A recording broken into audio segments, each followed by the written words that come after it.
All right, good morning, everyone. Welcome to the Military Working Group meeting on February 12th, 2024. Before the meeting begins, I'm going to allow our interpreters to introduce themselves. Announcement from interpreter. To use the interpretation feature, please scroll to the bottom of the Zoom screen where the meeting controls are. Click on the interpretation icon, world, and select English as your language. If you are joining through the Zoom mobile app, cell phone, tablet, etc., please press the ellipsis, then interpretation, then choose your language. Finally, click on mute original audio to not hear the original Spanish low in the background. Headsets are available for interpretation if you are in the meeting room. Please check out a headset from the receptionist in the lobby. Aviso por parte del intérprete. Para hacer uso del servicio de interpretación, favor de desplazarse a la parte inferior de la pantalla de Zoom, donde aparecen los controles. Haga clic en el icono de interpretación, globo terráqueo, y seleccione Spanish, es decir, español. Si está utilizando la aplicación móvil de Zoom, celular, tableta, etc., presione los puntos suspensivos, luego interpretación y luego idioma. Si no desea escuchar el audio original en inglés en el fondo, por favor seleccione Mute Original Audio, silenciar audio original. Contamos con auricular disponibles para el servicio de interpretación.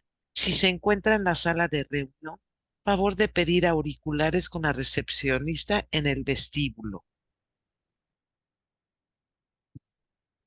Okay, thank you very much for that information. So I'll go ahead and call this meeting to order.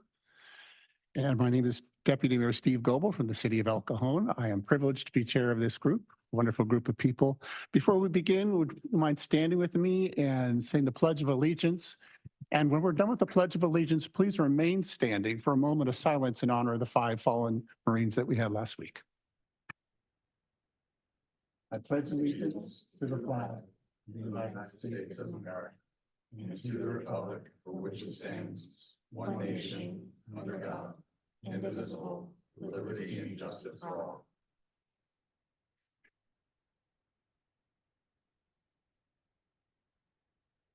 Thank you. You may be seated. It was a sobering sight this morning as I drove in on 163. Traffic was stopped as they had an escort, and I counted the hearses as they passed by 1, 2, 3, 4, 5. So may they rest in peace. Okay, Tessa, I'd like to ask you if we have a quorum for today's meeting. Good morning, Chair. We do have a quorum. Okay, thank you. And before we begin our agenda items, I'd like to review the meeting process for both the working group members as well as the members of the public who wish to participate. For working group members, when you'd like to speak, just raise your hand and I'll acknowledge you and call on you by name. Do any members of the working group have any questions on the agenda or anything before we begin? Seeing none, we'll keep on going. Item number 1 is non-agenda public comments. This is a chance for the public to speak for up to 3 minutes on any item not on the agenda within the jurisdiction of SANDAG. Tessa, do we have any non-agenda requests for public comment? I have one public comment. The original draw, please go ahead. Yeah, you know, as we all know and are aware, there's an invasion at the border of illegals, and there's been an astronomical increase in crime across the nation. People have been murdered. There was a shooting at a church just yesterday. And, you know, we're letting this happen. And the scary thing is that the military is lacking in how many people they have enrolled, and so does the law enforcement. And these people are, these military age men are coming and have the potential they can join the military or law enforcement. It's been put into place by Gavin Newsom, and it's terrifying to think about when these people don't have America's best interest at heart. When America has their hands in everybody's business, these people aren't here set to, you know, protect America at all costs. They have sleeper cells that, you know, at some point something is going to happen and our nation is at severe risk. And I feel like nobody is, well, no one's doing anything about it. I mean, Abbott from Texas is making some stands, but we need to be supporting that because, there's children also that are coming across and they're drugged and they go missing. A lot of them have gone missing. It could be up to 40% of them just disappear. And I don't know how we can sit here and not acknowledge the things that are, putting people in severe danger and our nation at risk for being taken over. And that's the whole point, is that they want to take us out from within, which is, scary to think about when, people that should be working to stop this and have taken an oath to protect our borders against invasion aren't doing that and putting the buck on someone else. It's like, it's always somebody else's jurisdiction and all of this stuff. But if we were really concerned about the safety of our nation and the people within it, then we would do something about this and not let it continue to happen and just brush it under the rug, especially when there's, even police officers being beaten in New York and all of these different places. I mean, we shouldn't be paying all of this money to facilitate human trafficking and drug trafficking. Instead, people are more concerned about doing cross-border, projects and not really considering the fact that if we're going to do business with Mexico, we need to be making sure that our borders are secure. What's the point in doing the business if we can't secure our borders and make sure that our country is safe? So I think all of you need to think about that. Many of you have taken an oath and should be upholding it. And we should be paying attention to this because this is very important and it should be on the top of our minds. And that concludes the non-agenda public comments. Okay, thank you. Going on to the consent items 2, 3, and 4. Today's consent agenda is item 2, the September 11, 2023 meeting minutes. Item 3 is a proposal to add SDMAC as an advisory member to the military working group. And item 4 is the working group calendar. I'd like to say a few words as item 3. Since 2004, SDMAC has supported our local military community by promoting the mutual business and other interests of the military, their quality of life, and the defense community, while serving as a strong advocate for those who serve and their families. SDMAC has always supported our military working group, and this item would make them official advisors who can sit at the table with our members and encourage more collaborative discussion. SDMAC's participation would enhance our discussion related to areas of mutual interest. However, they would not be a voting member. Regarding item 4, the military working group calendar, I think we have one scheduled for May, September, and December as we did last year. If you remember, I think we canceled the May meeting due to not enough business to have a need for a meeting, and the same thing for December. So at least for now, we've calendared them for May, September, and December. I got that right. Okay. Tessa, do we have any public comments on the consent section? They're limited to 1 minute for the members of the public for this item. Any requests? I think you have one commenter, the original draw. Please go ahead. Yeah, you were recognizing the historical significance of 9/11. And again, it's like when we can't recognize what actually happened, that was a perpetration by our own government that took out a lot of people. And it's been a huge lie that has been going on for a couple of decades now. And it's very sad because we're not, really looking at what really happened. We're perpetuating the lie, and that just has to stop. And then when you're advocating for the military and abuse of veterans or different things, these veterans have had, because of these illegals, they're being put out of where, money's being taken out of the veteran affairs to go towards facilitating more trafficking instead of taking care of the veterans who have fought and died and suffered and are still suffering on the streets in different places. And the U.S. Department of Defense is the one that put out the COVID-19 injections. It's a bioweapon, and that's why the military doesn't want to join again. Your time expired, and that concludes the public comments on the consent agenda. Great, thank you. Okay, are there any questions, or would somebody like to make a motion to approve the consent agenda? Moved by Mr. Tassin, second by Mr. Winnie. All those in favor say aye. All those opposed say no. Abstentions? That passes unanimously. Okay, on to item number 5, Chair's report. Just a couple of items. The alternate voting members. For the people who are voting members, you have an opportunity to have an alternate for you in case you can't be here. I think, Mr. Winnie, you might be the alternate for Tina in Coronado. So it allows for one or more alternate voting members for each voting jurisdiction. If you'd like to add any additional alternates, please contact April. Second item, legislative updates pertaining to the members of the military working group. On the state government side, we're tracking numerous funding cuts to transportation and housing programs included in the governor's January budget proposal. Specifically, SANDAG is working with partner agencies and statewide associations to advocate against cuts to HCD's Regional Early Action Planning Program and inform our local elected officials of the significance of these cuts to our region and local jurisdictions. On the federal side, we are continuing to monitor the FY24 appropriation cycle and also starting to decide on our priorities for FY25. So only little is happening right now due to congressional, we'll call it pauses until the election, until somebody kind of has a sense of where we're going to go. That's my report on the chair's report. Tessa, do we have any comments from the public on this item?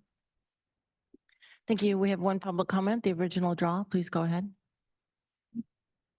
Yes, there's going to continue to be funding cuts and whatnot with the transportation and housing, which is going to severely impede the ability to complete all the projects that need to be completed to get people the housing that they need.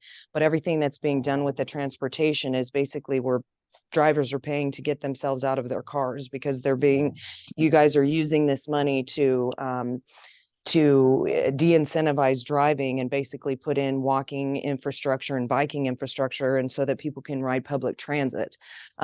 So, it's actually probably a good thing that there isn't as much funding to complete those types of projects because it's enslaving the people. It's not giving them more opportunity to travel. It's actually cutting that down. And all the things that are being done for the green energy is fraud, waste, and abuse because it's based off of propaganda and lies. It's not based off of actual facts because we need CO2 and we're actually barely create any compared to how much there is. And that concludes the public comments. Great, thank you. All right, any questions or comments from our working group members on this item? Seeing none, we'll move on. Item number 6, member and military updates. This is a standing item. It allows an opportunity for all the members to share updates on projects on their particular installations. But before we get to the roundtable of updates, I also wanted to use this time to have a quick discussion about our agenda setting process and an opportunity to develop an annual work plan for this group, which would be a short list of priorities for us to tackle together for recommendations that support our adopted charter.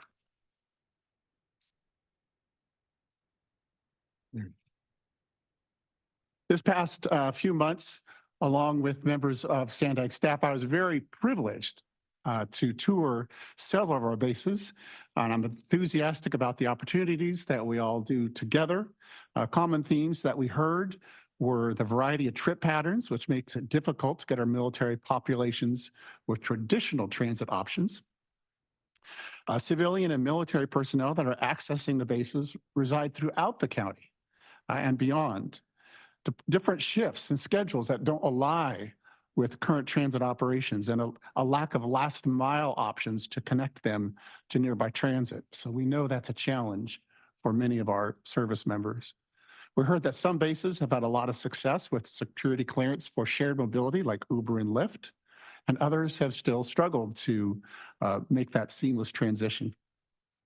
We heard about some innovative approaches to housing and energy, and we heard for a desire to expand the ferry service in the Bay, something we don't normally think of when we talk about transportation in the county. Certainly something that would be interesting for the port to participate in as well. The concerns raised during the discussions present opportunities for us to work together to come up with some ideas, develop some best practices, on your desk, you see an 11 by 17. We'll talk about this later, the FY 2025 regional plan. And if you see some things in there or don't see some things in there that you would like regarding people who come to your installation, then we'll talk about that at that time. That's why you have those on your desk as well. So I guess at this point, I'd like to open it up to members just for comments on their particular agency, things that the group would perhaps be interested in for collaboration on the next year. As I talked about, I think last year, the goal that I wanted to bring to this group was really to have things that are pressing for the group itself. Certainly, we can get an update on the FY 25 plans, but as we have things that kind of help each other out, OLDCC grant information, regional transit information, these are things that would certainly help us be alerted in case we want to participate in that discussion. So any members have any comments, questions, or just things going on in your particular installations that think the rest of the group would enjoy hearing? Mr. Otassin. Thank you, Mr. Chairman. Some of you know I served on the board of port commissioners back in the 90s, and I was fortunate enough to return 2 years ago as a representative of the city of Coronado. In my previous year of service, the Port of San Diego had been working with the United States Navy at trying to do a land use exchange at 1220 Pacific Highway. And for various reasons, that just didn't happen. But I'm happy to tell you that as I've come back on the board, we entered into an agreement with the Navy last year. And it's a great move, I think, for all parties. It's not something that this group here has to take up. I'm just simply reporting on it. It's a partnership that we've entered into the Navy whereby they're no longer using that property, and the Port of San Diego, of course, has plans for it. And the Navy's going to get a great deal of consideration for that asset as well. So I think it's a deal that's going to work really well for both parties. I simply wanted to report on that. I know most of us have probably read about it in the newspaper and know what's going on there, but I'm happy to say after all these years of trying to enter an agreement with the Navy that we finally did. And I think it's going to be better for everybody. So just that, 1220 Pacific Highway. And just for reference, kind of what's a landmark near 1220 Pacific Highway? Well, I'm sorry? Or is that closer to Seaport Village? Is it closer to the Midway? It is closer to the Midway. It is almost across the street from the Port Pavilion, the new restaurant development on the waterfront there. It's made up currently of low-rise old buildings, probably dating back to the 40s. The port controls the land on both sides, but that's one that it was an old land agreement that the Navy enjoyed for many, many years. Like I said, they no longer used it. And so it's going to be something I think is going to be good for the public, both visitors and for residents to be able to enjoy whatever we end up developing on that property. Sounds good. Sounds like increasing of highest and best use of the land. Everybody wins. Yes. Mr. Winnie. A question for Frank. Frank, has the port taken a position on what might be to develop on that property yet? No, we haven't, Tony. We have a right of first refusal for the party that developed adjacent to the Lane Field development, which is now a couple of hotels. So we'll be discussing with them. They've expressed an interest in stepping forward. It's contemplated that it could be anything from hotel to museum to open space. It's all that's on the table right now. So the answer is no, there's nothing predetermined to go there yet, Tony. Okay, thank you. Any other questions? Yes, Anna. Oh, sorry, wasn't a question for Mr. comments and what's going on in your area. Okay, good morning. I'm Anna Shepherd with Navy Region Southwest. Just a few exciting updates. As many of you know, we've had a lot of staff changes over the last 3 months. I've taken over this seat. I'm very excited to report that Mr. Charles Bradshaw, go ahead and raise your hand, is the new Community Plans and Liaison Officer for Naval Base Coronado. She is not here today, but Ms. Dina Ryan is the new Community Plans and Liaison Officer for Naval Base Point Loma.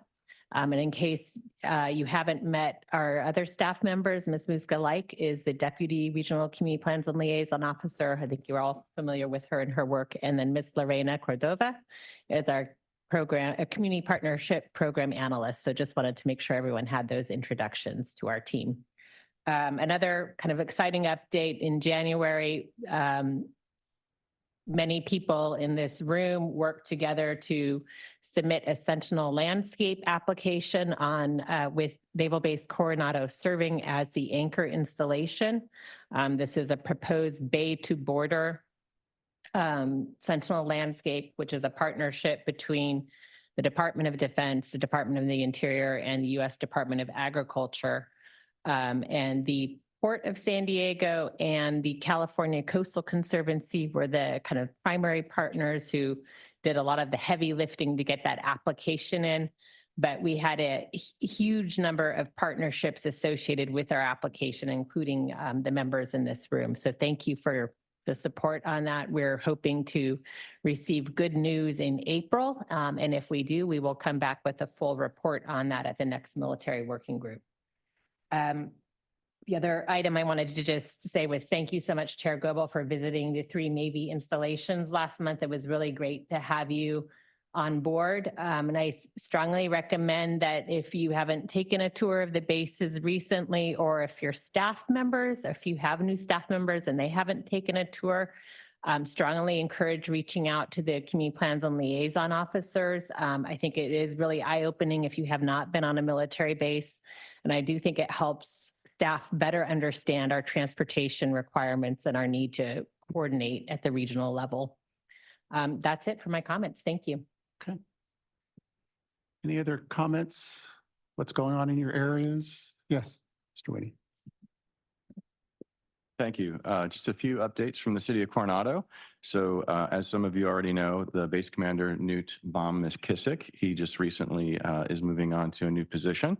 But we definitely wanted to thank the commander who served Coronado for the last year and a half. He spent quite a bit of time developing that relationship with the city, and particularly the collaboration between the city and the Navy as it pertains to our housing element, so that we could create a better jobs balance with the Navy and their presence there on the island. So we really appreciate that collaboration with the base commander, and we wish him well in his new assignment. And we're looking forward to working with the new base commander, Captain Montero. Also wanted to talk a little bit about caulerpa. So some of you might be familiar with caulerpa. It's an invasive algae, which was recently discovered down the Coronado Cays.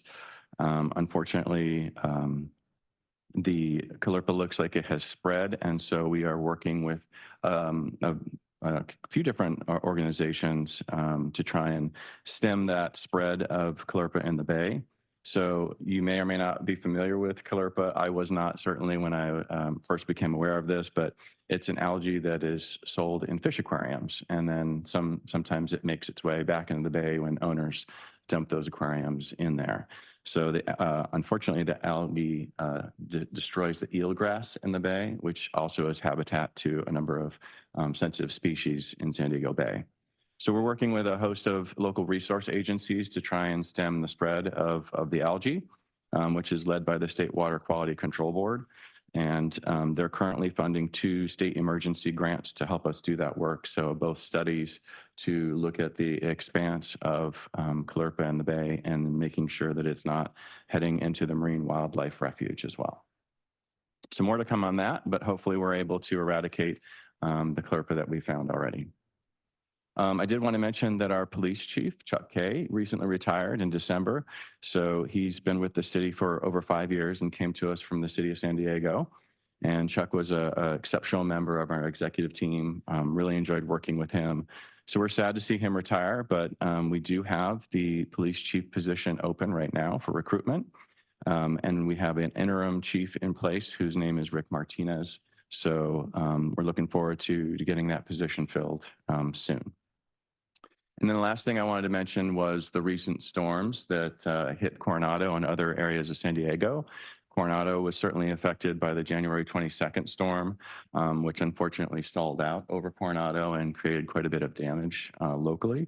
So we received about 4.25 inches of rain in a matter of hours, which really created quite a bit of damage, not only in our residential areas, but also to city infrastructure.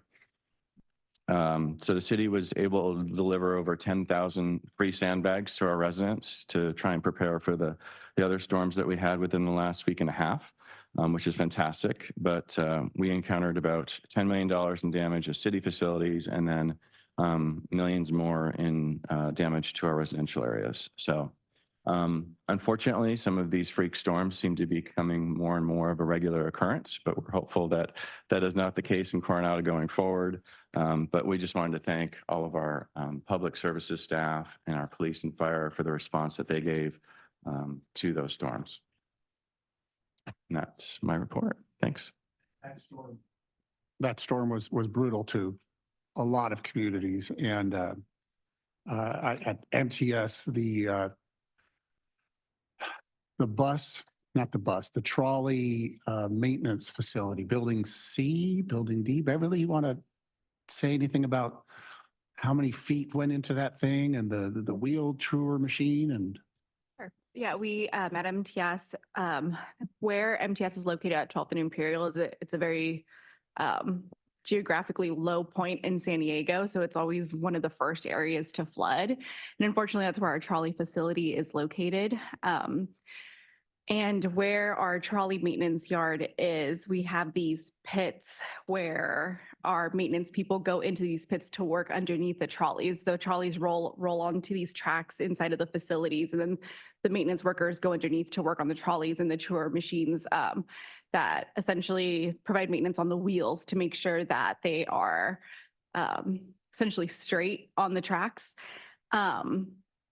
With this flooding, it completely filled these pits. It damaged two of our only tour machines. So we have a loaner right now to make sure that our trolleys still stay on track.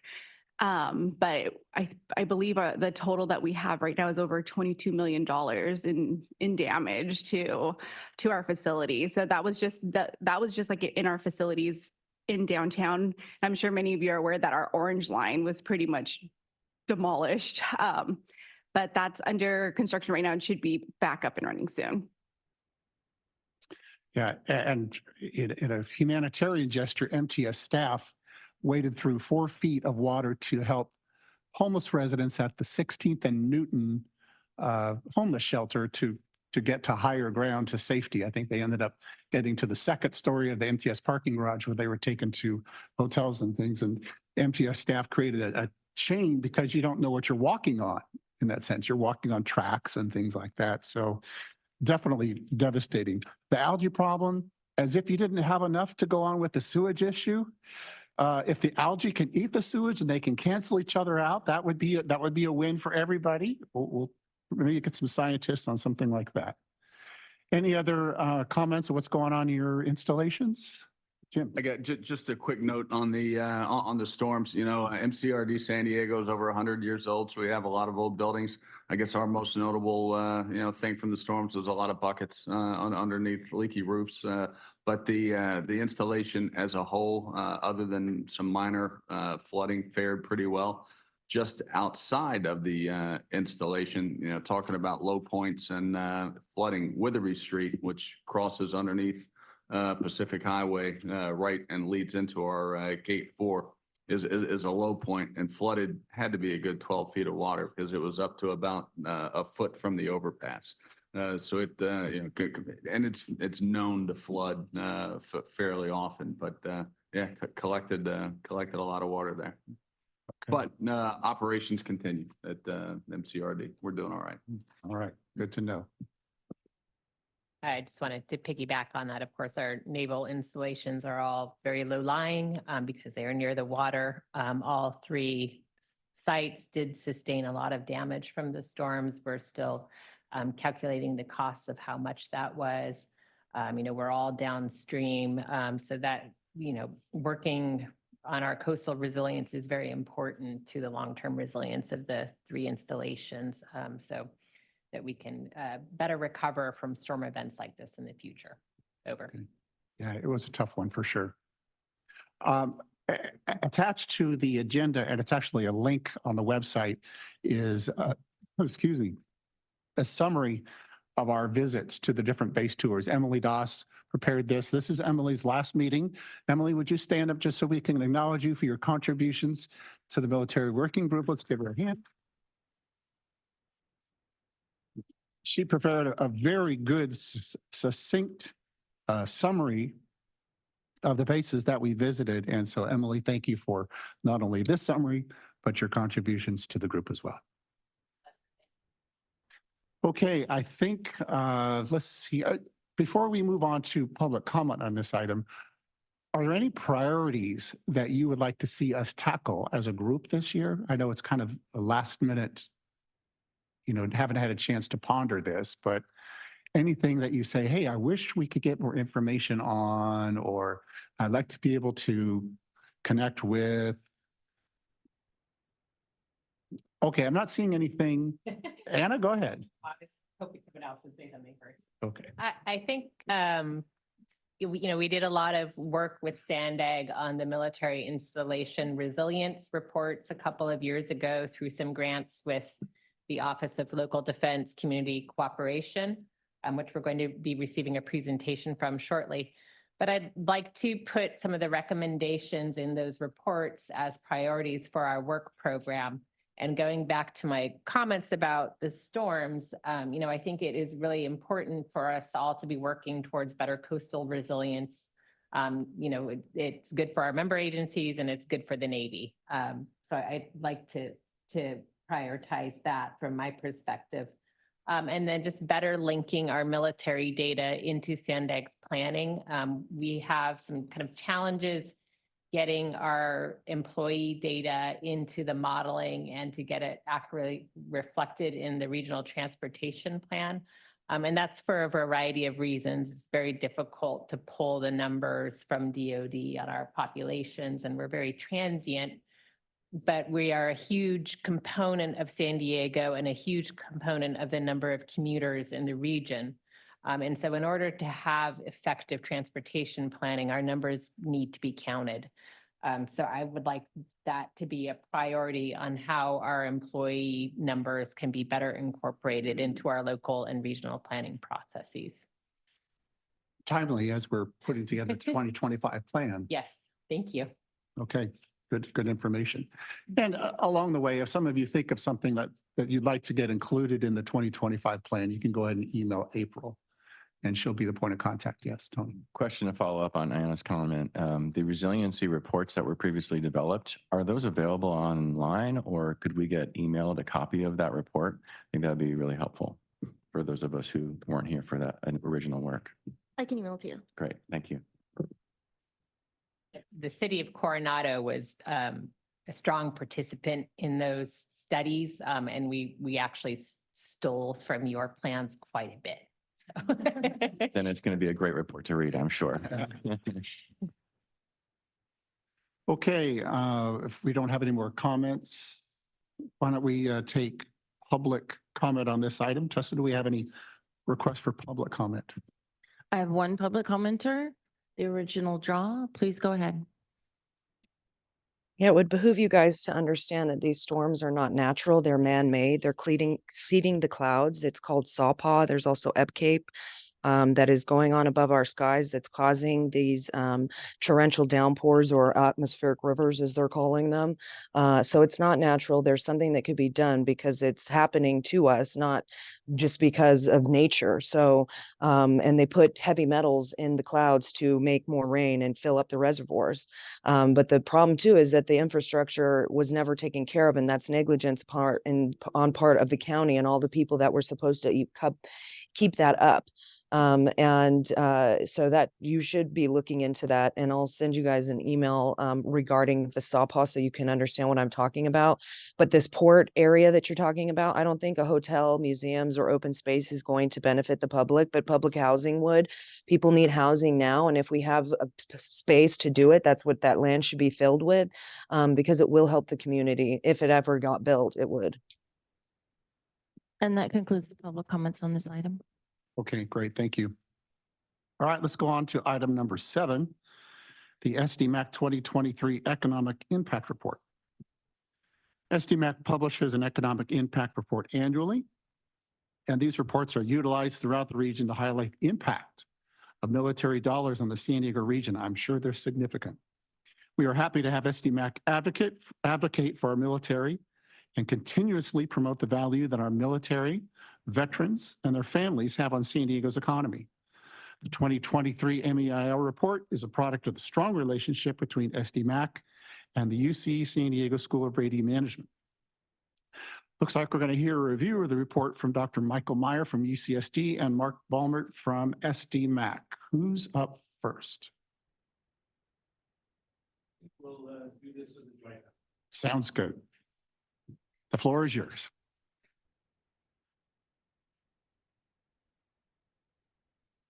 Can I start by asking, how many of us here are familiar with the military? See some familiar faces from some of our comments. That is. Thank you. Usually my professor voice is sufficient, but it's a large room. So I'm not terribly surprised that a number of us here are familiar with the report. Unfortunately, a lot of the San Diego regional public is not really familiar with the impact that Department of Defense activities brings to the region. And the mission of the report is really to surface that, to surface the facts and figures, and also to tell the qualitative story behind that, to help people understand not just the impact, but also the drivers of the impact, so that we can better support this really significant part of the local economy. Mark, did you want to start? So I'd just like to say as background, so SDMAC's been doing these reports for about 16 years now, and we began because we thought it was important to have an independent group, a credible group, and there's none more credible and independent than the UC Rady School of Management, to take a look at the numbers and to better explain to the public the true economic impact. So it goes, for example, it goes beyond the direct dollars of having 110,000 active duty in the region to examining how many jobs are created because of the defense spending. And we're very proud of the work that the Rady has done under Professor Meyer, and he will present the findings because they were done by Rady. But we also would like to thank the local military. We get data from the Navy, from the Marine Corps, how many people work there, where they live. That type of data is the basis for the report. Michael? Great, thank you. And just to quell anybody's fears, this is not going to be a class. I'm just going to give a brief highlight of some of the, I think, most interesting, most relevant pieces of information in the report. And if we could have the next slide, please. So I'd like to start off by saying happy birthday to Marine Corps Recruit Depot, 100 years old as of the date of this report, 2023. And for those of us who are interested in learning more, on page 26 of the report, you can read all about the antecedents of Marine Corps Recruit Depot San Diego and the story of how it's become what it has become. Now, one of the things that we try to do in this report is not simply report on the facts and figures, but also illuminate the drivers that are underlying the impact that military activities have in San Diego. And, you may ask, why is defense big here? And a lot of it has to do with the natural resources and the infrastructure that has been built over many, many years here in San Diego. We are, of course, an excellent deep water port, and we have a working waterfront. And one of the things that, as we think about the further economic development of the region, maintaining this balance of retaining these unique elements of infrastructure and also building the new elements of infrastructure that will propel the region forward into the new economy. It's a delicate balance to maintain. The working waterfront that we have here in San Diego, once that disappears, it is something that likely could never be recreated. The airspace that we have allocated for military training activities, the air bases, once those disappear, they could likely never be recreated. And that's significant because San Diego is very, very significant to our military. You can see here the number of sailors, the number of Marines that we have stationed here who call San Diego home at one point or another during their careers. And if you want to read more about these underlying drivers, you can see that on page 8, the executive summary of the report. If we could have the next slide, please.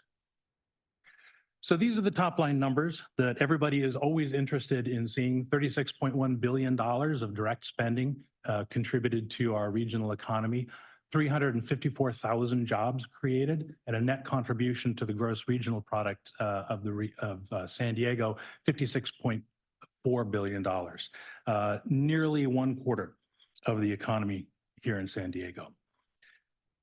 What's interesting about that, if we could have the next slide, is that it presents this incredible stabilizing influence to the region.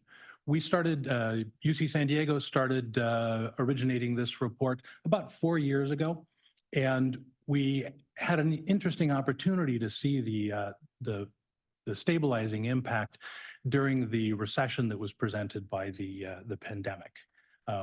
Military spending in the region grew steadily. In fact, it jumped in the first year of the recession, offsetting much of the recession that hit the rest of the country, mitigating the effects here in San Diego. It's continued to grow,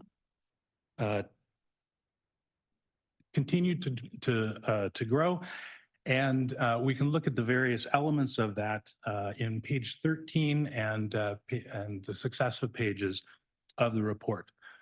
What's interesting also, as we dive into the details behind these numbers, is that we see sort of the qualitative story of what this military activity in the region means. Certainly, all of the expenditures, or the bulk of the expenditures that the DoD has here, are large programmatic elements, building and maintaining large infrastructure. There's also a significant emergency component, which is why we saw the large rise in military expenditures in the region at the outset of the pandemic. It also explains why there has been an apparent decline in the contracts and procurement activity from fiscal 22 to fiscal 23. That was the expiration of a lot of this emergency spending. But the large programmatic elements continue to remain steady. And we expect that this small decline will steady out in the next few years, and we'll be back to the regular increase in military spending in the region. Specifically, if we look at employee compensation, in fiscal 22, military pay increased by 4.7%, and fiscal 23, and in fiscal 24, we expect to see an even larger increase as Congress has appropriated a 5.2% rise in military salaries. And overall, if we look at the pre-pandemic to current figures, military spending in the region is up by 17.6%. Can we have the next slide, please? So it's a natural question, where does all this spending go? And you can see on these two graphs, which are on page 12 of the report, we have a chart of funds obligated by company in San Diego and funds obligated by program type in San Diego. And this is an attempt to help us understand who are the entities who really have the largest amount of economic activity.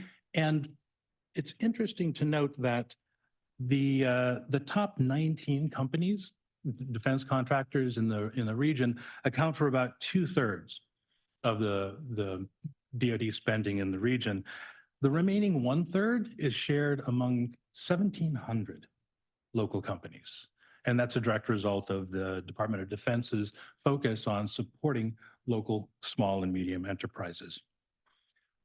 Exhibit 4, funds obligated by program type, is an effort to eliminate what kinds of businesses. If you are a business looking to expand to capture more of the defense spending in the region, what types of activities might you move into if you were, say, a government entity who is looking to support economic activity in the area? What kind of economic activity would you look to support?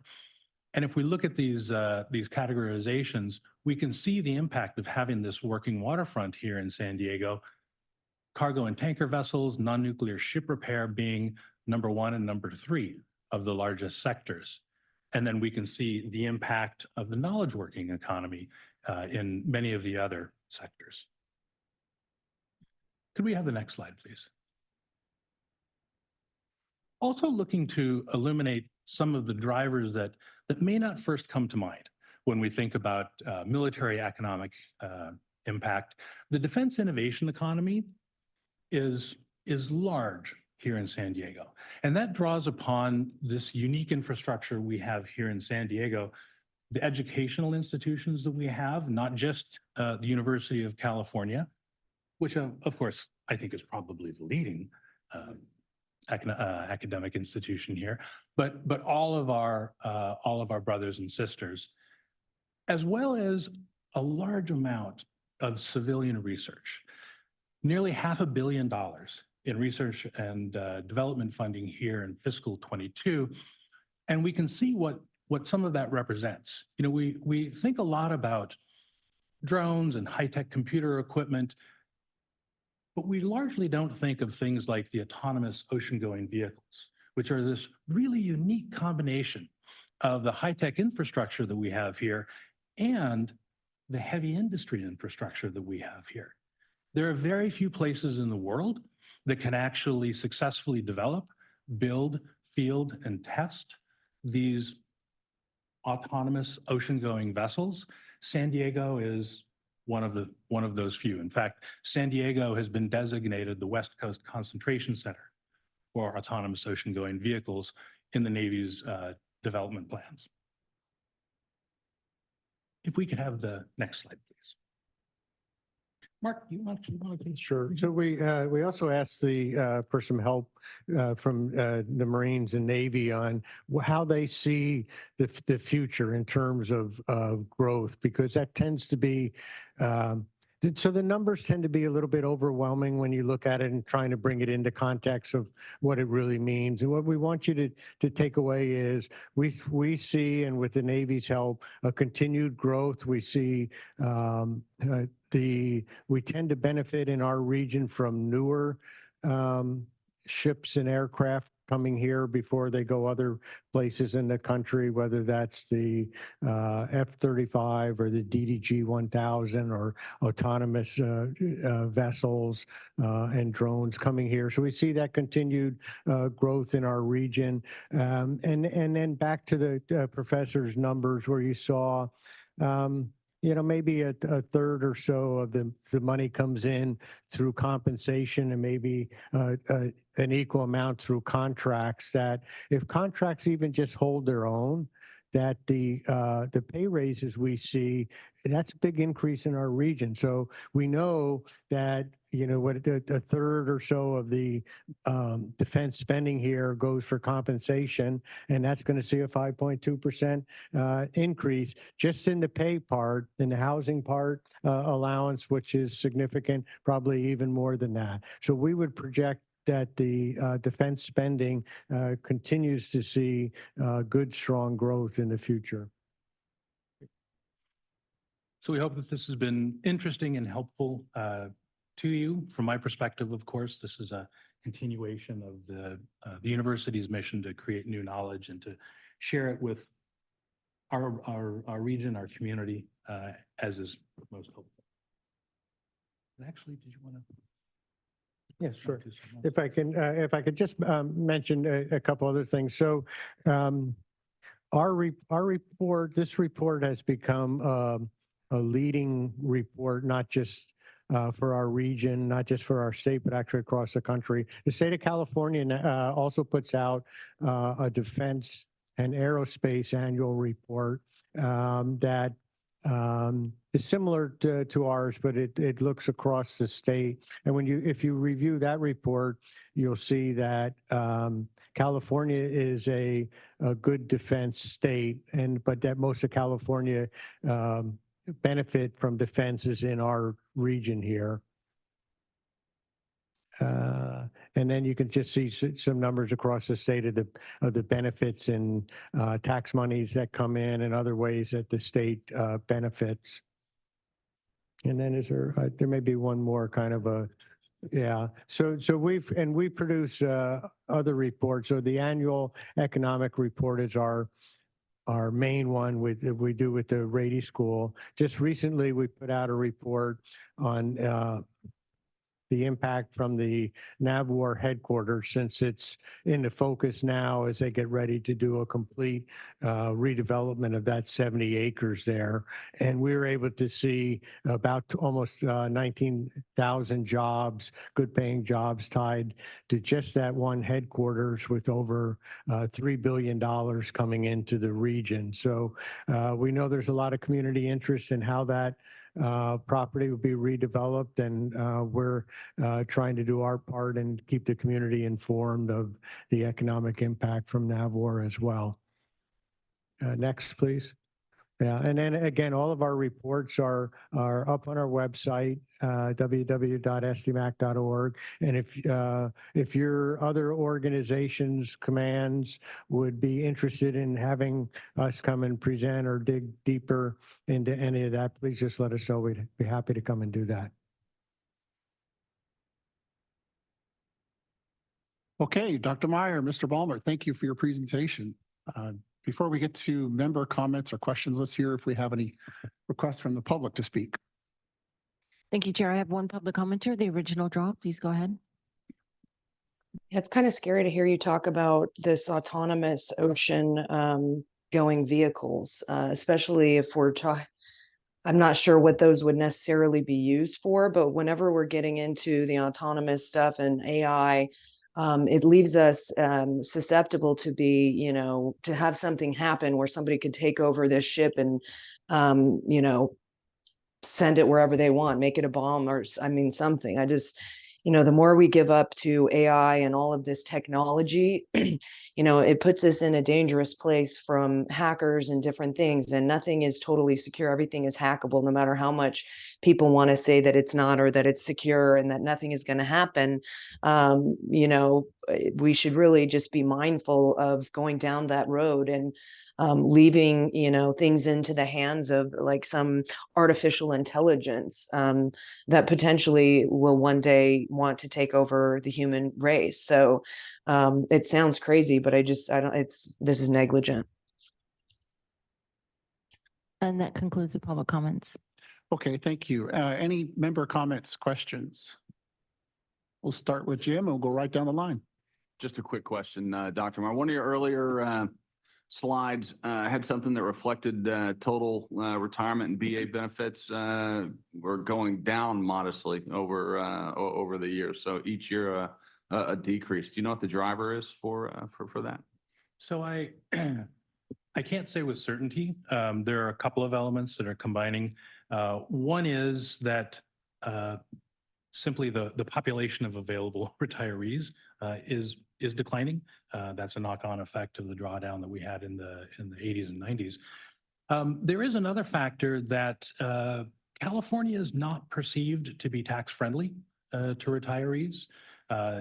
One of the reports in one of the previous slides was an analysis and kind of a conclusion that that California would net benefit from reducing the tax or eliminating the tax on retirement benefits from military retirees, much of which is earned outside of the state of California. We actually, even though we have a slight decline in the contribution from retirement pay, there was actually over that longer period, from 22 to 23, there was actually a slight increase in the number of retirees in the area, which I think is an indication that the San Diego region remains tremendously attractive to our retirees. People come through here for a 2, 3, 4-year assignment, decide to stay for a significant part of their career, and may decide to stay for the rest of their lives. I think one of the important things to point out about military retirement is because people are eligible for retirement much earlier than we think of as traditional retirement age. A lot of these people remain active in the workforce. And so they bring back or keep in the region all of the skills, all of the training, all of the experience that they gained when they were active duty military. And that actually contributes really directly to the unique infrastructure we have here, the knowledge working infrastructure, which is an essential element of this research and development of some of the heavy and technical industries that we've got here in San Diego. Tony. I just wanted to congratulate SDMAC for producing this report every year. It's fantastic. A lot of great information in that and the report. I am curious, do you solely fund the report or do you work with other partner or agencies to help sponsor it? Yeah, so we're always appreciative. City of Coronado is actually one of our sponsors year in and year out. We appreciate that. In fact, you're right now the only municipality that helps us produce a report. So some of it we fund from in-house, some of it we fund through contributors, defense industry, banking, and other sponsors to make the report possible. And then the partnership with the Rady School has been really helpful for us. They have seen value for their own strategic interests in partnering on this report. So they do, I guess you would say, in-kind donations. They provide, they do the graphics work. They do not charge us for the analysis. So they take on quite a bit of the cost of the report. Frank. Thank you, Mr. Chairman. I just want to thank Dr. Meyer and Mr. Bellmer for the presentation. We know the value. We think we know the value of having the military and all the defense here in San Diego. I'm just in a very small scale. We own real estate, and we know that real estate alone wouldn't be what it is today had it not be for the military. But I just want to thank you for bringing this forward because you're really quantifying in a high picture perspective what the value is, and it helps, I think, for everybody to know that. And so I just want to thank you for sharing that with us today. Thanks. Thank you very much for your comments. I'd also like to point out, many people perceive the impact in the top line numbers. Many other people perceive the impact in the qualitative stories behind the numbers. And so we've tried to strike this balance of both demonstrating the quantitative impact and also telling the qualitative story. And I would actively solicit ideas for those stories that are not getting made public, that people really ought to hear. This is an annual effort. I have a fairly large student team that works with me, and they are amazingly resourceful in going out and uncovering the interesting stories and the data to support those stories. So thank you. Okay, any other comments, questions? Okay, Dr. Meyer, Mr. Ballmer, thank you for a great report. Lots of good meat in there for us to consider as we plan the transportation, housing, and other needs for the future of the county. So thank you for your efforts. Thank you. All right, let's move on to item number 8. Office of Local Defense Community Cooperation Program Assistance Overview. At the last meeting, Mary Beth Greiner of OLDCC gave a high-level overview of their program of assistance, and she's returned to provide a more detailed overview of the Office of OLDCC and an update on grant funding opportunity. Ms. Greiner, you are available by phone, I think I understand. Yes, I am. Are you able to hear me? Yes, we are, and the floor is yours. All right, wonderful. Thank you so much for accommodating the sudden change in schedule. I appear to have picked something up on some travels last week. So good morning, everybody. I am Mary Beth Greiner. I'm a project manager for the Office of Local Defense Community Cooperation, or OLD CC. You can go to the next slide, please. Our office was founded in 1961 as a field activity within the Department of Defense. We help to provide technical and financial assistance to states, territories, and communities that have an investment in the defense mission. And I'll go over a little bit more on how broad that quote unquote investment is. Our assistance supports primarily the readiness and the resilience of both defense installations and the defense communities. Our director likes to think of the communities within which our installations are as one community. Our service members, as well as the civilian workforce, are active and engaged participants in the community, and the military couldn't do what it does without the communities. We execute assistance on behalf of the Department of Defense under statutory authority to make grants, conclude cooperative agreements, and supplement other federal programs to work with states and communities. And for more information on that, you can read Title 10, Section 2391. Next slide. Our funding helps to enable within the community relationships, such as supporting ongoing dialogue between the community and installation leaders as the local level, as well as the state and regional level.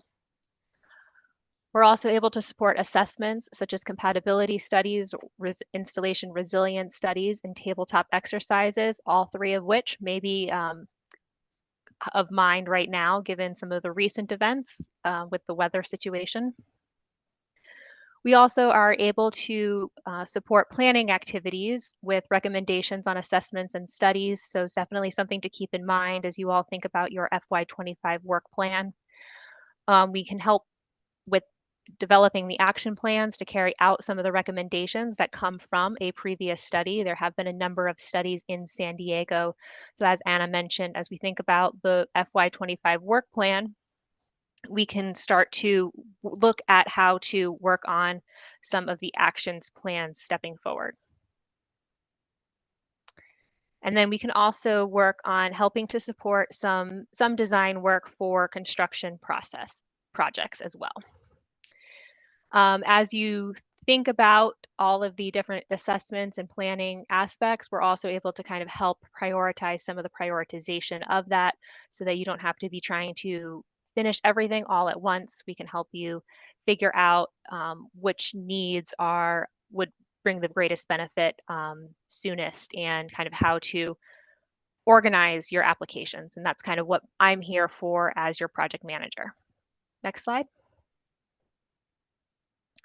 Our program activities are primarily divided into two different categories. We have our competitive programs. Definitely encourage visiting our website, scanning the QR code, and getting on the notification list for the competitive programs. Those typically have very short windows for submission of an application, which is typically 2 steps. So you submit a proposed application and then a proposal. And then we also have needs-based and eligibility programs, which capture our installation resilience programs and our public school and military installation program. PSMI is based on a ranked list that is available on our website. We have a few schools that are actively engaged in the program right now in the San Diego region. The needs-based and eligibility-based projects, I'm able to work with communities one-on-one through the development process of their projects, and then I help to present those projects to our grants officer. Next slide, please.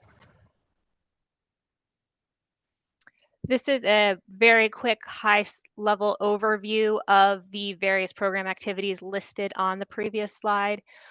The only one I'll touch on this slide, because I'll go into more depth with the two that are probably of most interest to SANDAG, is the Defense Manufacturing Community Support Program. This program supports long-term community investments to strengthen national security innovation and expand the capabilities of local defense industrial ecosystem. These are typically led by a university forming some sort of consortium to help support the defense industrial ecosystem. Next slide. So our installation resilience program, this is again one of our core programs. It is non-competitive and needs-based, which means we are able to support in the development of the application process with you all. There are typically two ways within which a project can be nominated. The first is through the installations nominating the process through an annual call for nominations through the services, or any of the communities that would be an eligible entity can simply send me an email saying, hey, we've been talking with so-and-so at the installation, and we'd like to pursue this idea to support installation resilience. And then that gives me the ability to begin engaging with both the community and the installation to kind of workshop that concept a bit more into an actual application. We are starting to incorporate tabletop exercises into our installation resilience projects a bit more. We understand that many communities have emergency services that kind of already work through these tabletop exercises, but sometimes you get either complacent or you think you know who you need to talk to. So we offer the assistance to kind of pull on the string a little bit. Let's take a look at an after action report for a recent tabletop exercise. Let's look at how the community and the installations responded to a recent event, and how can we kind of work together to make sure the next reaction is more proactive, a little bit less reactive, and how can we improve on anything that may have not gone as well as we would have liked. So again, eligibility-based, nomination-based, states, counties, municipalities are eligible. There is a non-federal match component that is required. It is 10%, so typically the community that does end up being the grantee funds this 10% through staff time, through the review of reports and data gathering. Next slide, please. This is a newer graphic that we've recently developed that helps to take into account as many of the installation resilience factors as we can think of. You can see that we can help with the assessment, planning, and implementation of a wide variety of factors that are impacting both the community and the installation. We tried to be as inclusive as we could with all of the variety of terms that are used across the country. So this is just a way to kind of get the juices flowing when you're thinking, oh, I wonder if Old CC can help support a project like this. Next slide. Just a quick snapshot of all of our installation resilience grants from FY20 to FY23. You can see that the San Diego region actually has a pretty sizable dot with many projects that are underway or nearing conclusion. So looking forward to supporting some of the ongoing projects as well as getting some new projects underway in the next few years. Next slide.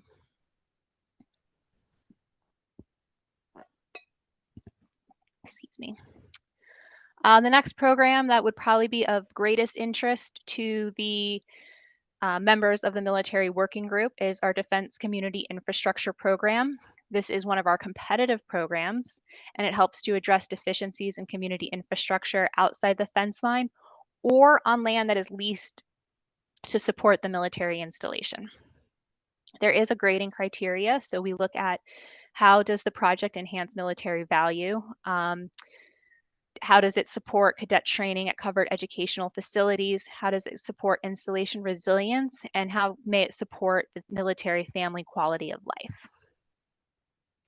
Again, as with all of our programs, eligibility is for state or local governments, nonprofit member-owned utility services, or other divisions of the state. There are a few key items to keep in mind when it comes to doing DSIP projects because they are competitive. You need to be construction ready within 12 months of award, and that is to include any of the NEPA requirements that need to be done before you can start working on the project. These projects are typically awarded in September towards the end of the fiscal year. So as you're thinking about an application, be sure that you're actually ready to break ground September of the following year. These projects do require an endorsement letter from the military installation during the application phase. So we want to make sure that there is that ongoing communication between the installation and the command, and that the command is supportive of the project and can demonstrate how this project would support the installation. The spread for projects is between $250,000 minimum up to a $20 million maximum project. At this point in time, we're not exactly sure what DSIP will look like for us until we have an appropriations. However, we are moving forward with encouraging communities to begin preparing their application based on the FY23 notice of funding. And if you go to our website, we recently hosted a webinar to kind of go over some of the more specifics for the FY24 rollout of the project. Once appropriations are underway, we anticipate it'll be a very truncated timeline to get the competition executed and then all of the awards done by September 30th. There is a 30% non-federal match that is required when you do submit your application. There is, however, a rural location waiver if the project location is in a population that is under 100,000 people. Next slide. Community noise mitigation is one that I will touch on very briefly. I hope to be able to come back or have a colleague come back in May to report a bit more on community noise mitigation. There are a few things that still need to be worked out with the program based on appropriations and the Authorization Act. But it is a program that we are looking forward to rolling out. It will also be a competitive program. We are authorized to spend $75 million to reduce the impact of fixed wing military aviation noise on covered facilities near some of the installations. And you can see how we kind of broke out that $75 million so that we are covering active military installations, reserve components, as well as the transition of new aircraft type. Next slide. And that concludes my overview at this time. Again, it's been a pleasure working with the San Diego region in various capacities over the past year, and I look forward to helping to support other projects going forward in FY24-25. Okay, Mary Beth, thank you for a really informative presentation. Before we get to member comments or questions, we'll check with our clerk to see if there's any questions or comments from the public. Say comments. I have no public comments on this item. None on this item. Okay. Members, any questions, comments from Mary Beth on her presentation? I have a few questions. One is old CC funding. Are transportation infrastructure projects in eligible use? And then two, I wanted to know if you're getting a lot of interest from local communities in the noise mitigation program. Over. For transportation projects, that's definitely a keen interest of a lot of DSIP applications. Once they're racked and stacked, it kind of depends on how they fall in the ranking on funding. Those also tend to be very expensive projects, as I know many members in the room understand. So if any of the communities or SANDAG themselves are interested in pursuing a project, I recommend you thinking about how the project what you're asking Old CC to fund can be a complete project. So maybe not building an entire bridge, but if there's funding to finish the bridge, how can we help to create the steps for the bridge? And then your second question was about community noise mitigation. And I'm honestly not too sure how much interest there's been in the communities. We had the program was out for public comment in the fall. And because of how appropriations and the authorization are kind of shaking out, that's all that information has been kind of close hold at this point in time. Over. I've got one question. I think when it comes to housing, we know that there's been a public-private partnership on base, and I think it was Naval Base San Diego that we saw a public-private partnership on base. Are there any outside the fence, public-private partnerships for housing that this kind of money would help supplement? For instance, in the private sector, when we do affordable housing projects, there are tax credits and other kind of government incentives to help the developer make it affordable to build a project so that the rent is for those within 30 to 80% of area median income. Is there any kind of grant like this that would take that kind of place or supplement that kind of funding for an affordable housing project for military personnel? That is an excellent question and actually a very high priority of our director right now. So that is something that can be funded under our installation resilience programs. We actually have a few projects on the East Coast that are looking into housing availability and supporting those kinds of efforts right now. And would that have to be a 100% military housing project, or could it be a portion of a project dedicated to military units? It could be a portion. Definitely the driving factor, if particularly if we're talking about availability, would be the affordability and availability based on the military population. But it does benefit the community also.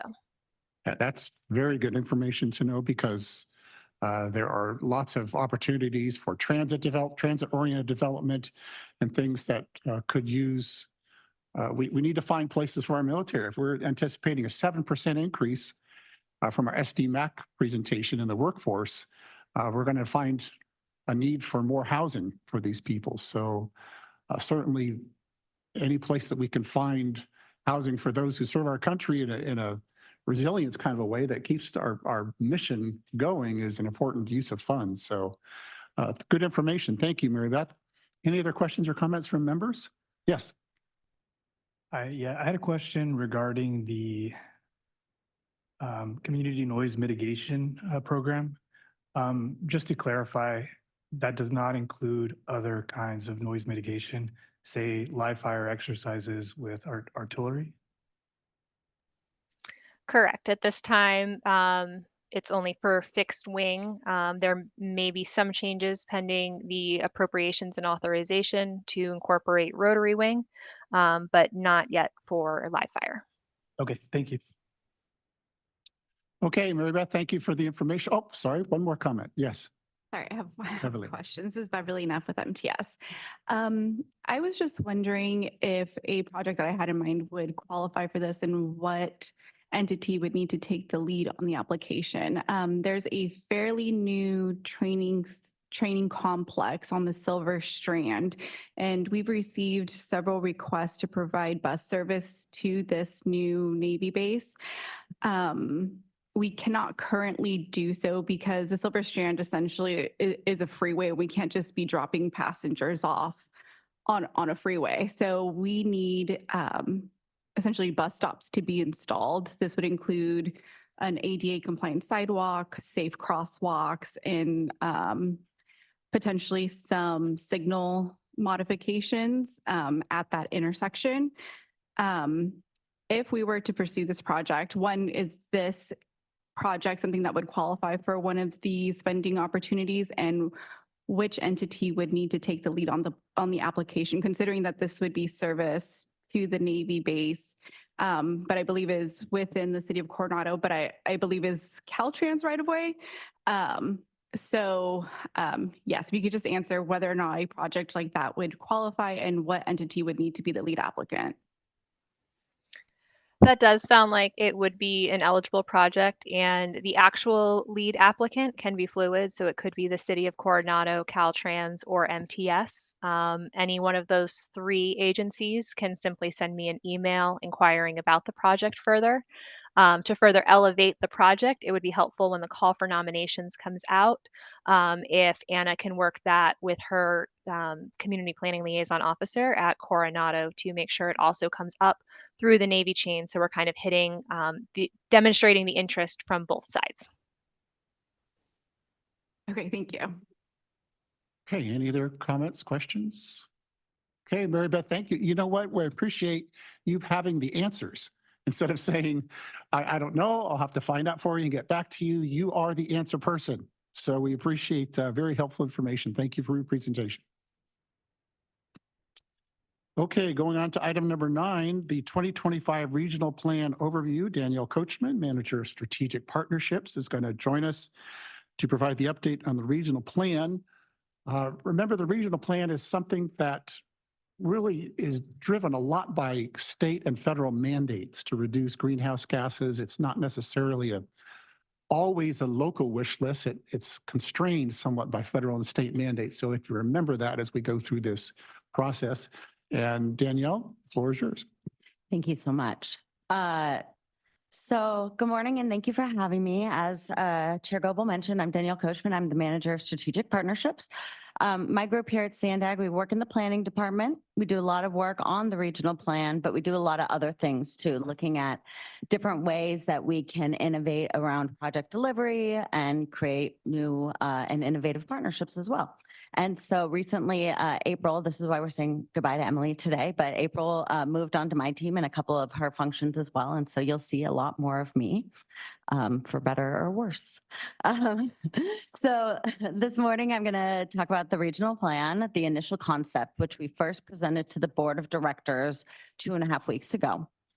We've been working on it for about 8 or 9 months. And if there are 3 things that I want you to take away from our discussion today, one is that, as the chair mentioned, there are a lot of federal and state requirements that we are beholden to, and it's becoming increasingly complicated to meet those requirements. And of course, there's a variety of different stakeholders and community members who want very different things. So we're balancing a lot, and these plans keep getting harder and harder to do. The second thing is that this is a concept. This is not the draft plan. This is not complete. And this is an opportunity for you all to look at the projects that we're initially proposing to include and give us some feedback. And we can use that to shape and continue to refine this concept until we have a draft plan. This is not run through our activity-based model, which we use to see that we're meeting our state climate requirements. And so we don't know. We have a requirement from the state to reduce greenhouse gas emissions by 19% in 2035. And we don't know yet if what we show you today will actually meet that requirement. So we're getting to that place, but continuing to refine this concept in between. And the third thing is that this is a plan that gets updated every 4 years. We talk about that a lot. And people continue to get hung up on things that are in the outer years of the plan.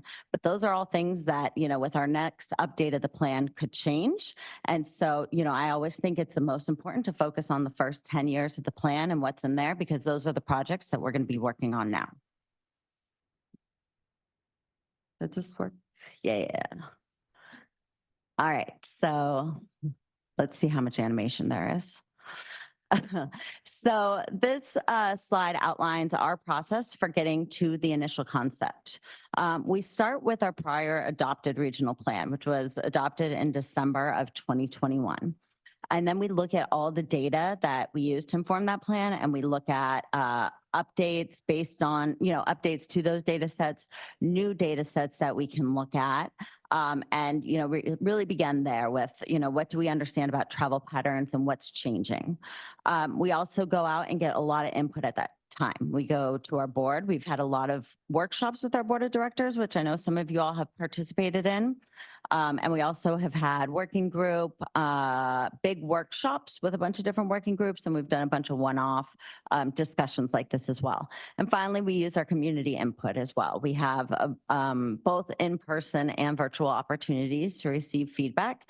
And all of that, you know, goes into what becomes the unconstrained network. So it's really a lot based on, everybody's needs, desires, and wants within the unconstrained network. But then we have our filter, which is our reality check. We have all of our mandates, which look at projects, and projects need to be aimed at reducing greenhouse gas emissions and how much people are traveling. And then the plan also has to be reasonably expected to be funded. So what this means is, our funding agencies like the Federal Highways Administration and Federal Transit Administration, they need to buy off that all the funding sources that we include in the plan are reasonably expected to come to fruition, and then that they would be able to pay for all the projects that were included in the plan. And so that's how we get to the initial concept. We estimate the costs of all the projects, and we estimate all the revenues that we expect to come in, and then, filter what is in the unconstrained network to have something that we think is reasonable to meet all the requirements and best based on what we've heard from all of the feedback. So some of the things that's really changing with this plan. We know we do a forecast that looks at jobs, population, and housing, and how they're going to grow over the life of the plan and beyond. And we know that our population is getting older. That's something that we've all been expecting to happen. That means that people's travel patterns are changing, but also people's desires for housing are changing.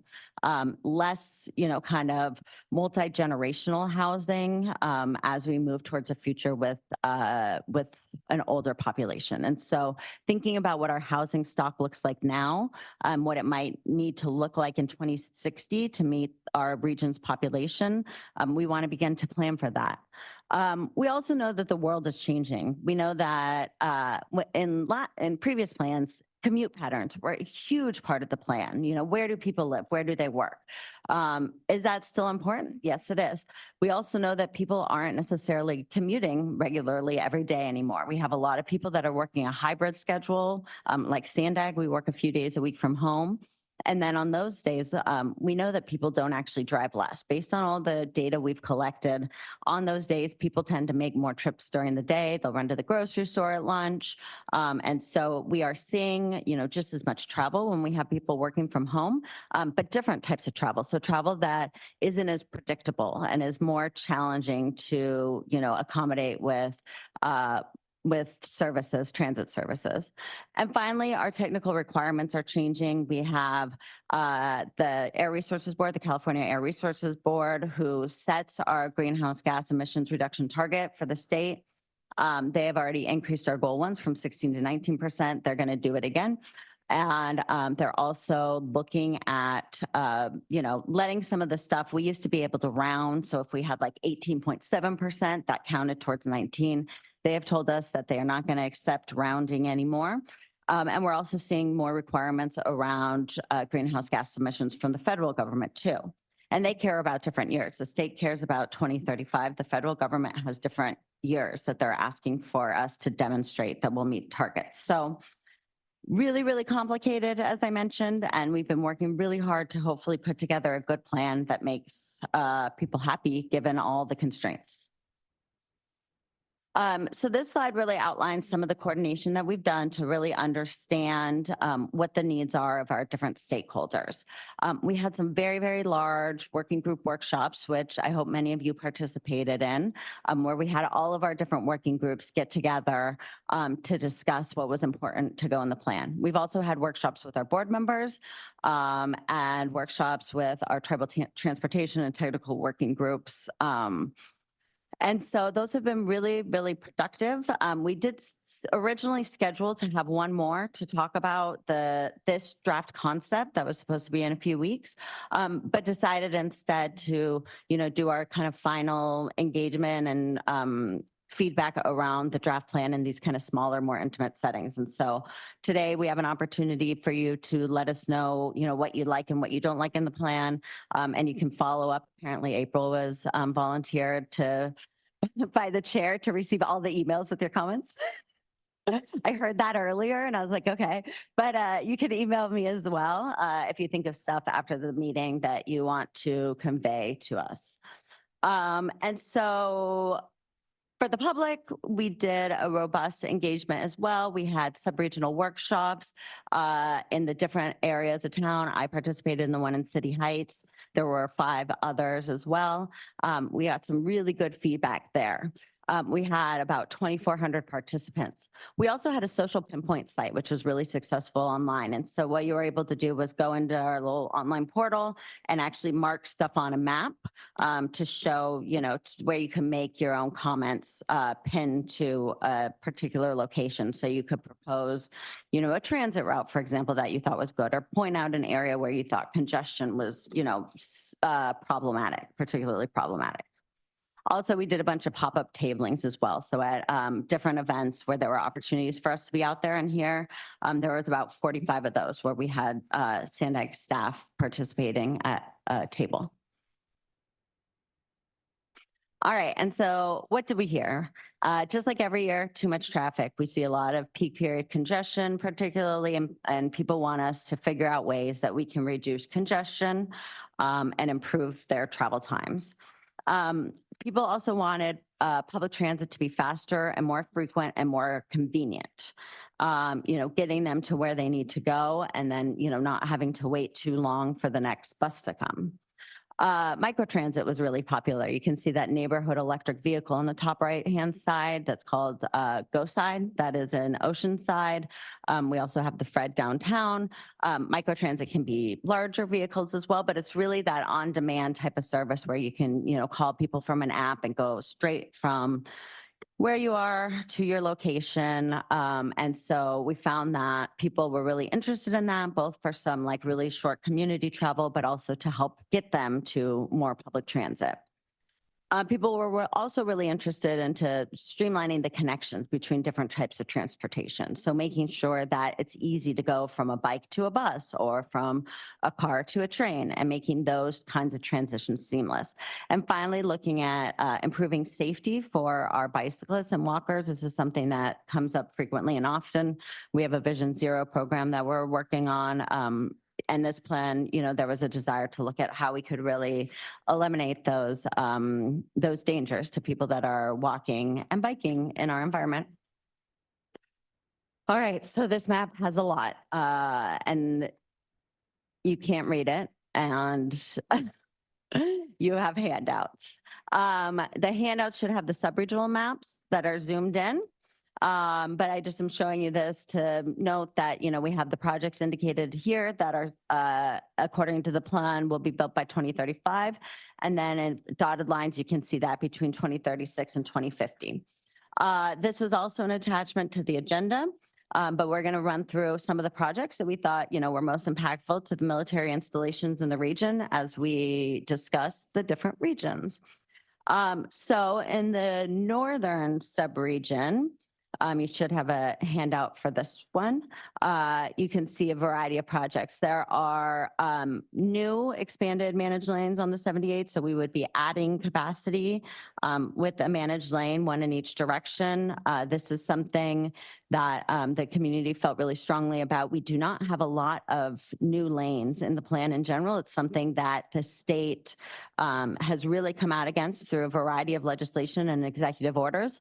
So for us, we were really weighing where we heard the most that it was important to add capacity so that this is something that, the Air Resources Board will, accept from us as far as helping to achieve the state's climate goals. We also have 16 new rapid routes in the northern subregion, and then including one from Riverside County connecting to Oceanside. So that's a big one. We have a lot of improvements along the Sprinter and the Coaster, including some double tracking, also a new Camp Pendleton station on the Coaster line. You can see that up the number 2 at the top. And then also related to the 78, those connectors on both sides, which are already underway and environmental for both sides, I believe. I know the 78 and 15 is a little bit further along than 78 and 5, but those are really important connectors to the community and to our transportation system as well. And then for SR 67, we have operational improvements, both looking at bus. And this is again a near-term project. We did a budget amendment back in October to work on this, but looking at ways that we can improve operations, also improve evacuations for wildfires, using both infrastructure improvements and also technology. All right, the Central and Eastern sub-region. It's pretty crowded. The SR 52 truck climbing lane is in there, which is a project that is underway as well. Also, another major project is the 94-125 connectors. So I don't know if you'll travel that 94-125 area can be pretty congested and problematic. So that is a near-term important project in the plan. We also have the purple line in there. The purple line is now in, I can't remember in the last plan, it was 2035 or 2050, but it's in the 2050 phase year now. We are working on it. We know that the 805 is one of the heaviest traveled corridors in the region. And it's one of the ones where we see kind of more of those typical commute patterns where you see people traveling, 5 days a week along that corridor from the South Bay up towards our employment centers in Kearney Mesa, Sorrento Valley, and UTC. So this is, the really highest priority as far as rail in the region. It takes a long time to build. And just like the Mid-Coast, I can't remember how long the Mid-Coast took, Beverly, but it was forever. So, it's in the 2050 phase year of the plan, but we're working on it as fast as we can.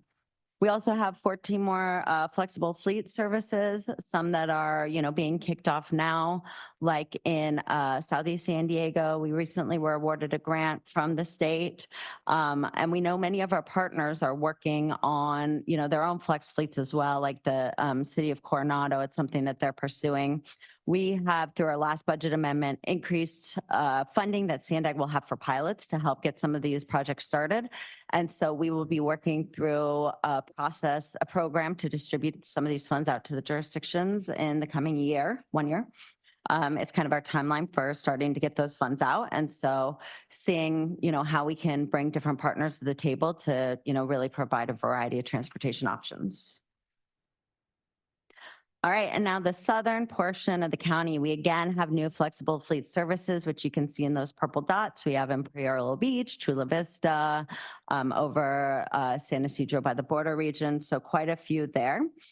We have the Harbor Drive 2.0 and Vesta Street Bridge project. That's in the near term of the plan. That is something that design is underway, and so it's moving along nicely. We also have additional managed lanes. We're looking at managed lanes. So we have right now an existing managed lane on the 75. It reverses. It's a reversible lane that zippers every day to get people, moving in the peak period traffic. And so this plan includes, it's the first time that we've included the 75 within the managed lane network. And so looking towards the future of ways that we could even manage that lane better using either technology, like potentially a HOV requirement, where we would be looking at, a variety of different policies and ways that we could get more people moving more efficiently over the bridge. We also have the coaster extended down to the border. That is in the state rail plan. The San Ysidro Mobility Hub, which is a project that's underway, is there as well. And then we included a U.S.-Mexico border transit connection. So the state rail plan had commuter rail going into Tijuana. We know that there is a huge commute pattern of people crossing the border every day to go to work. And so looking at ways that we can move people more efficiently across the border and reduce some of the idling that's causing a lot of air quality issues in that border region. So we don't really speculate in this plan whether it's light rail, commuter rail, but looking at, kind of an innovative way to get more people across the border. We also have a variety of rapid routes in there as well. We have some existing routes that, the 950 just opened. It's not the 950 though, but what's the rapid number for that? 227. So that one just opened, which is a really heavily utilized route that has been quite popular from Otay Mesa to Iris, but now the rapid expands it into Imperial Beach. And then this plan also included rapid service to CBX, which is new for this plan. There's also been a really, a lot that we heard around removing the toll from the 125. We have a study underway. We have a lot of debt on that corridor currently, but we are working quickly to see, when we could pay off the debt, what is the fastest that we could pay off the debt, and then, convert that facility from a toll road to more of a general purpose lane with managed lane type of experience, like what you see on the I-15 and what we're expecting in most of our other corridors. All right, and the last most important part is that fiscally unconstrained network, none of those projects are on the handouts that you saw. The handouts that you saw today are the ones that have the projects that are in the proposed concept that is fiscally constrained. And if we tried to include all the unconstrained projects, you would just be totally overwhelmed. But they are in the plan. And the good news for that is that if additional funding becomes available and there's a requirement that they're included in the plan, they're in there. So all of the things that didn't make it in, if a funding source comes available, we would still be eligible to go after it. So that concludes my report, and I'm happy to take comments, questions, discussion. Okay, Danielle, thank you. Before we get to member comments, let's check with the clerk and see if there's any public comments. There are no public comments. Okay. Members, here's what I would propose. I'd like to respect your time and get out of here as close to 11 as we can, but I do want to hear from Kalisa Bowling on item 10 as well. So here's what I would suggest. If you have some comments that you need to get out now, that would be great. There's a lot to digest here in terms of projects and rapid and freeway connectors and things. There may be things not on here that you would like to see on here. For instance, there's military housing in Serra Mesa and Tierra Santa and Lakeside. And if you'd like to see a rapid route from one of those installations to your installation, that would be something for discussion. So I guess if it's okay with everybody, take time offline to digest this and send your comments or questions to April, who will forward them appropriately. Is everybody okay with that approach? Good? Okay, because we could have an extensive discussion, but I really want to get to Kalisa's efforts in putting into presentations. So Danielle, thank you for taking the time to really briefly and succinctly and thoroughly go through the 2025 plan. So thank you very much. Thank you. Of Quick course. question. What is the time frame for feedback? I would like our feedback to be done in coordination with our neighbors to make sure that it's something that, if we, the Navy, are pushing for something that it's compatible with what our neighbors are also thinking.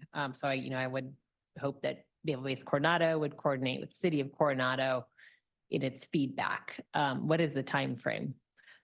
We're really collecting feedback over the next month or so. Next month or so. yeah. So we would need to coordinate fairly quickly to get you feedback. Yeah. Okay. We're also having one-on-one meetings with jurisdictional staff. So we could potentially look at, figuring out a way to do something like that. We could meet with you and neighbors all together. I think that would be great because I think sometimes, we meet separately from the jurisdictions, and I think it's better that we coordinate and that there's, transparency so that the local jurisdictions can see our perspective and vice versa. Okay.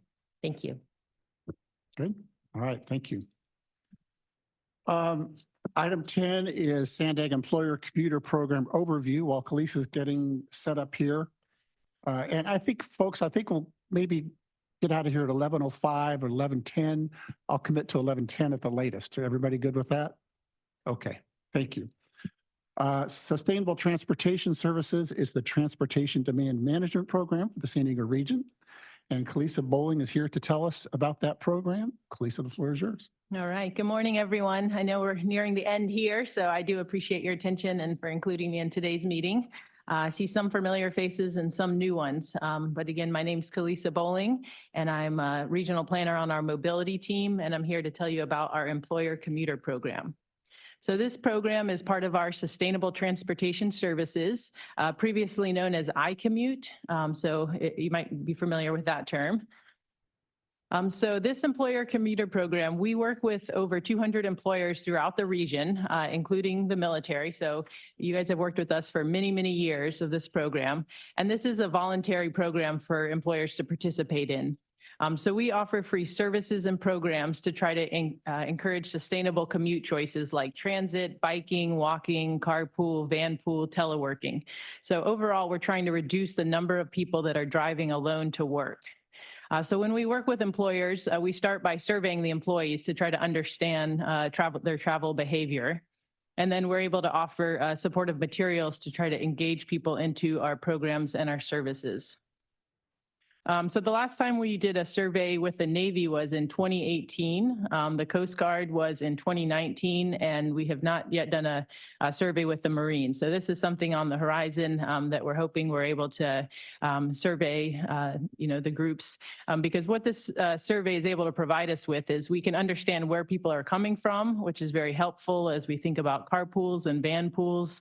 It helps us know how people are currently traveling and what modes they might be interested in trying. We also ask questions and try to understand what are some of the barriers for people getting out of their cars and trying other modes, and what sort of things might encourage them to do that. We also can add customized questions like, if there was a ferry that went directly to a base, would people be willing to take that? Or if there was a shuttle that ran from a major transit center to one of the bases, is that something that, people might be interested in taking? So we can also customize these surveys, and they're really used for internal use. So this isn't something that we're releasing publicly. This is really to help our team be able to develop a program that's going to be helpful in helping to reduce the single occupant vehicles.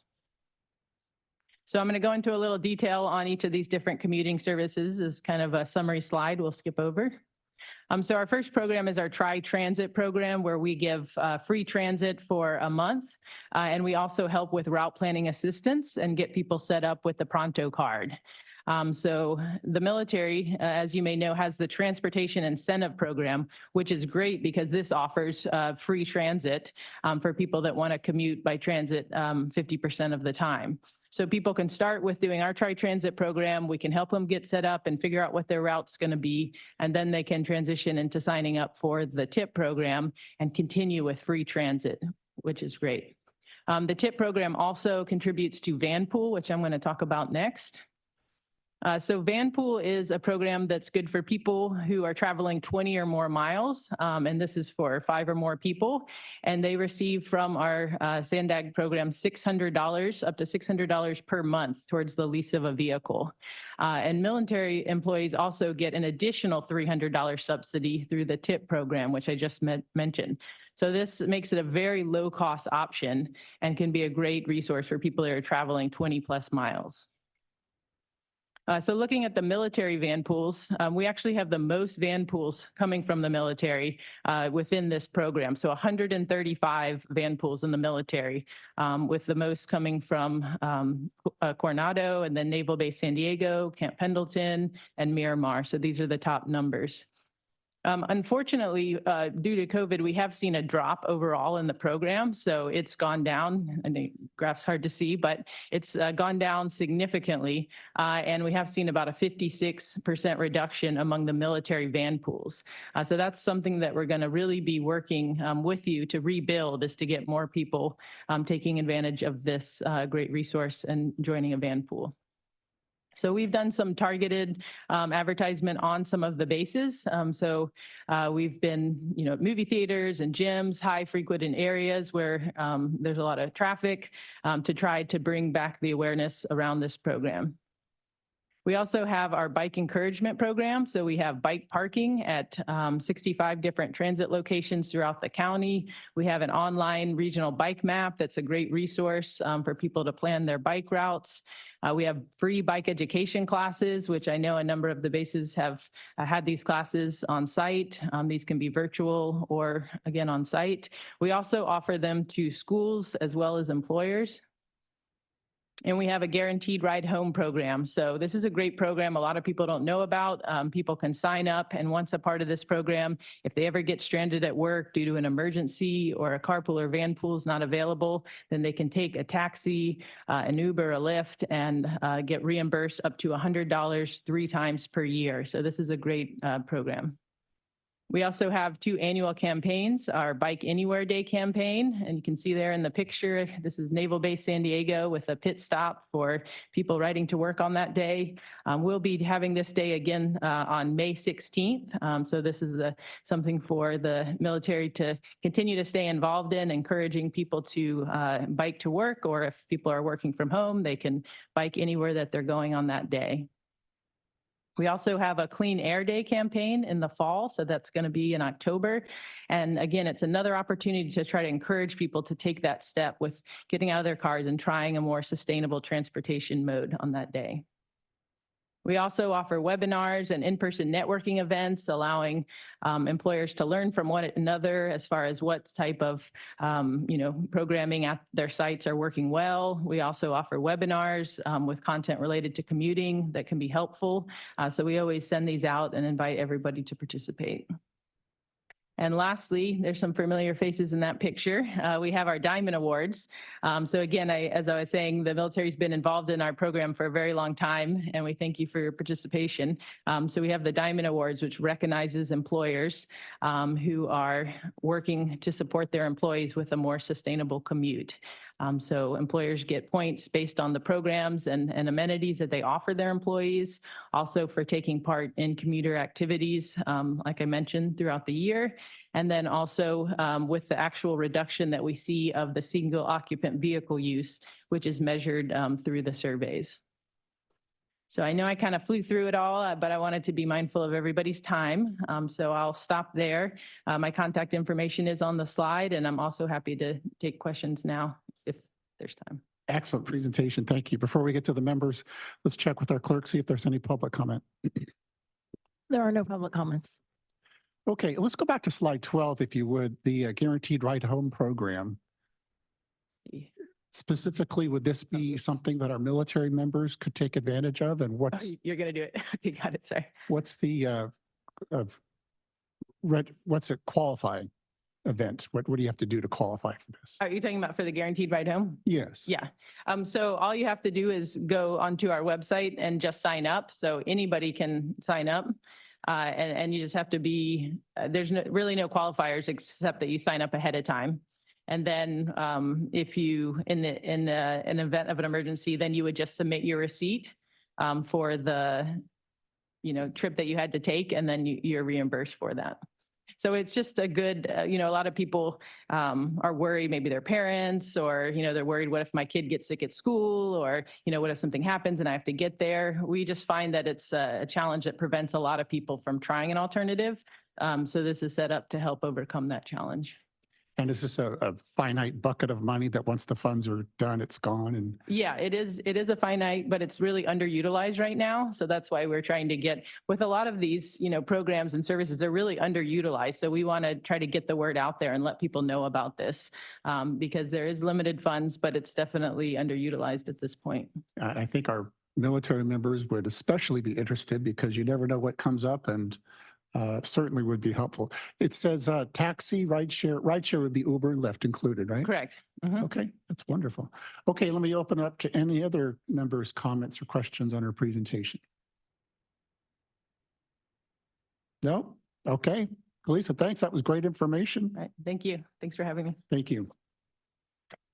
Okay, that brings us to, excuse me, item 11, which is just letting you know when the next scheduled meeting is May 6th. Any parting comments by any of the members? All right, thank you. Thank you to SANDAG, the production staff over here in the shadows, making sure everything works fine, to our clerk for keeping us all informed, and for all the SANDAG staff behind the scenes. Thank you for making this a very productive work group to take a lot of information home with us to digest and hopefully seamlessly integrate our military with the population here in San Diego. Thank you all for your service, for your contributions. This meeting is adjourned.